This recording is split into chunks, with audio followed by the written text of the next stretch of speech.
구강 건강 관련 어렵거나 애매한 질문들 백 교수가 답변해 드립니다. 질문 같이 한번 볼까요? 진통제나 특정 약물들은 치아 교정 중 치아 이동을 방해한다는 말을 들은 적이 있습니다. 감기나 몸이 안 좋을 때 어쩔 수 없이 약을 복용해야 될 때가 있는데 치아 교정 중에 약 복용 어떻게 해야 될까요? 와, 이번 질문은 정말 약간 학술적으로도 의미가 있고 교정하시는 분들이 꼭 알아야 되는 내용이기도 합니다. 어렵지 않게 최대한 심플하게 한번 설명을 잘 드려볼게요. 우리가 교정 치료를 한다는 거는 치아를 이동시키는 거거든요. 치아가 이렇게 있어요. 치아가 옆으로 이동할 때 무슨 일이 생기냐면 이동하는 길 앞에 있던 뼈는 녹아야 되고 뒤에는 빈 공간이니까 뒷공간에 뼈가 다시 생겨야 됩니다. 이해되셨죠? 치아가 이동할 때 뼈를 녹이고 뼈를 생기고 뼈를 녹이고 뼈가 다시 생기고 이런 과정을 반복하면서 치아가 조금씩 이동하게 돼요. 근데 지금처럼 뼈가 녹는 이 과정이 바로 염증 반응입니다. 아니 원장 염증 반응이요? 염증이라면 되게 안 좋은 거 아닙니까? 그렇지 않아요. 우리가 염증을 가끔 감염이랑 이렇게 혼동해서 생각하시는 분이 계시는데 감염이라는 거는 박테리아, 이런 균, 이런 것들이 몸속으로 침입해가지고 몸속에서 우리 몸과 싸우면서 안 좋은 것들 많이 만들어내는 경우, 그런 거죠. 그래서 감염의 경우에는 빨리 항생제 먹고 약도 많이 드시면서 빨리빨리 해소를 해야 되지만 염증 반응이라는 거는 우리 몸 상태를 일정하게 유지하기 위해서 우리 몸 안에서 수시로 일어나는 반응입니다. 교정 치료는 방금 말씀드린 것처럼 이러한 염증 반응을 활용하는 치료예요. 근데 우리가 진통제를 드실 때 진통제 앞에 다른 단어들이 붙어 있어요. 해열 진통제, 소염 진통제. 그렇죠. 진통제라고 다 똑같지가 않고 종류가 여러 가지가 있습니다.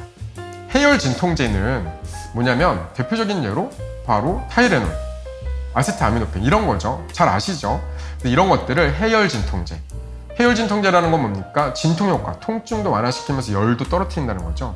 그럼 아까 얘기했던 소염 진통제는 어떤 건가요? 소염. 소염의 소염이라는 뜻은 무엇이냐면은 염증을 없애버린다는 뜻이에요. 염증을 없애면서 진통 효과까지 있는 거다. 이건 어떤 게 있냐면은 잘 아시는 아스피린, 그 다음에 이부프로펜, 이런 프로펜 계열들. 근데 소염 진통제? 이거 많이 먹었고 좋은데 근데 앞에 붙어있는 소염, 염증을 일으키지 않게 막아버린다는 거죠. 아까 치아가 이동하려면 염증 반응이 진행이 돼야 된다 그랬는데 소염 진통제를 드시면은 염증 반응이 아예 안 생기게 만드니까 치아가 앞으로 가고 싶어도 가질 못해요.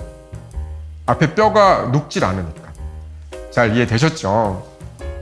아니 그러면 원장님, 내가 진짜 몸이 너무 힘들어서 병원 내과에서 약을 주셨는데 소염 진통제 같이 주셨다. 이거 먹으면 안 되냐? 3일? 이 정도 드시는 거는 문제 없어요. 너무 걱정하지 마십시오.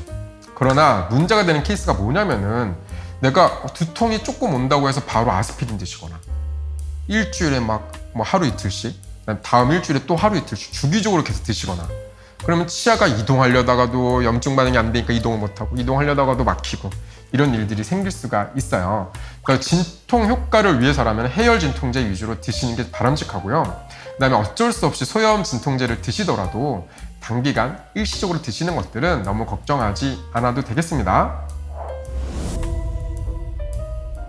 그러면 우리가 교정 치료가 잘 진행이 되려면은 소염 진통제는 피해야 된다. 이제 이거는 명확하게 이해하신 거죠. 그러면 교정 치료를 방해하는 요소들 중에 우리가 간과하는, 가볍게 여기는 것들이 뭐가 있을까? 제가 생각해 봤는데요. 딱 한 가지만 더 기억하시면 좋겠어요. 이게 바로 무엇이냐면은 교정 치료 중에 장치가 절대 떨어지지 않도록 하셔야 됩니다. 교정 장치가 절대 떨어지면 안 돼요. 제가 교정 치료 받을 때는, 저도 교정 치료 받았습니다. 벌써 한 20년 됐는데 교정 치료 받을 때에는요 엄청 아팠어요.